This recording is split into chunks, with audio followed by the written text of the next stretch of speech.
back again, square one. Hey, what's going on everybody? This is Masaki, and today we're going to do a quick guide on how to kind of speed clear or run fast on Silent Monastery, which is one of the newest dungeons. So as you start off, you want to run through this first part, just kind of ignore all the enemies, and walk until you get to this area where basically everything gets dark, because this is where you have to interact with the first mechanic. Do be aware though that Silent Monastery is a very, very, very long dungeon, so it's like I think maybe one of the longest ones, and a lot of the enemies inside this dungeon you do have to all clear, which kind of makes it a lot slower as well. Plus there's some animations and cinematics that you kind of have to go through, and dialogue, so it's a little bit annoying. To speed up the dungeon in general, whenever the pillar gets lit, meaning it's fully charged, you do want to go ahead and right away click the pillar. That will usually advance the storyline or advance the whole dungeon much quicker as well.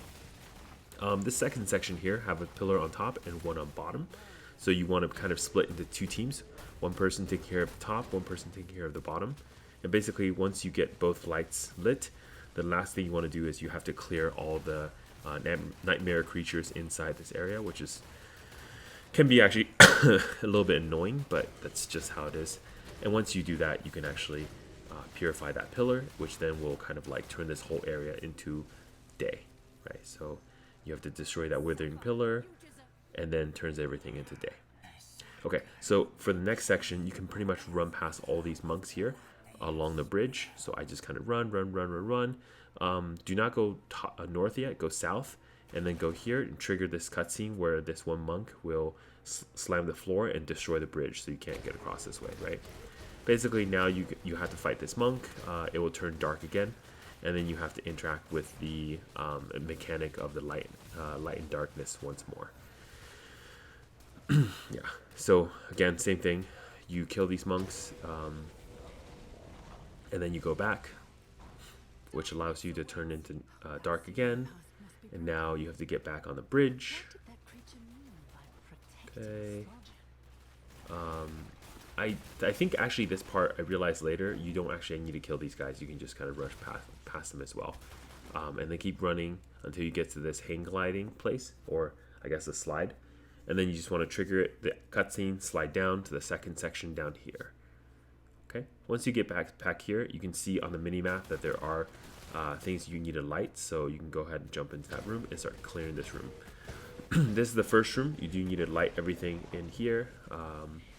Basically light this room up and then move on to the room after this one. Yeah, there you go.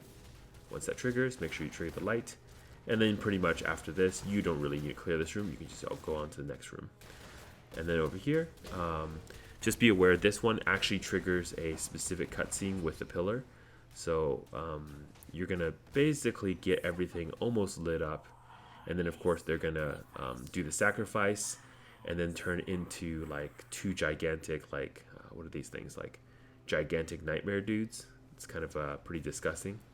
What you need to do here is you just basically need to kill enough of the random like trash mobs here to then trigger the pillar to light. Once you can light the pillar, these like infused horror spawns will turn really, really small, and then that will be the end of this section here. Yeah, just like that. And now all the spawns are super small. You clear them out, and then you can go ahead and trigger the pillar, which then will destroy that nightmare pillar, and then that will open the door here.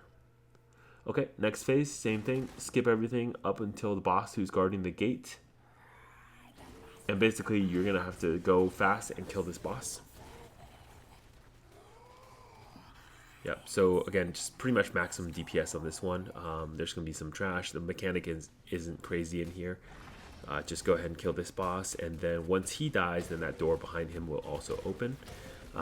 Which then allows you to... Basically, you're trying to, like... You know you can open the door because that blue kind of like fire thing will just disappear. And then when that does, then you can go behind and then go to the next room. Yeah, this dungeon's kind of long just because it's got like lots and lots of bosses, and then lots of these like kind of like cutscene rooms. In this room here too, same thing. You have to go kill the gigantic monks that are summoning this or channeling into this kind kind of like a stone monk. And all the monks that are kind of like praying are going to become, I don't know, active, and then you have to kill them as well. I think every corner they leave one monk left. Basically, at this point, yeah, you can see the big stone monk is dead, so then you can go to the next section here.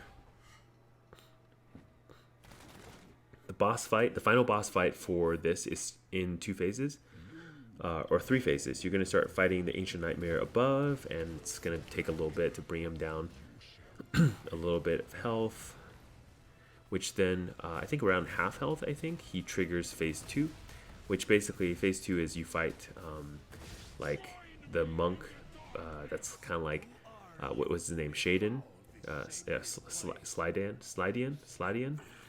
and then he turns into a corrupted monk, and then you fight him, you have to kill him, but really, you don't really need to kill him, he's immune anyways to damage, because all you're doing is you're dealing with the light and dark, so you're really trying to kill the trash mobs in this room, which gives you enough energy to generate, like, to basically power the pillars, and then once you light all 3 pillars, then you basically nuke this boss to death. He doesn't take damage anyway, so it doesn't really matter. It's all about killing the ads in this part.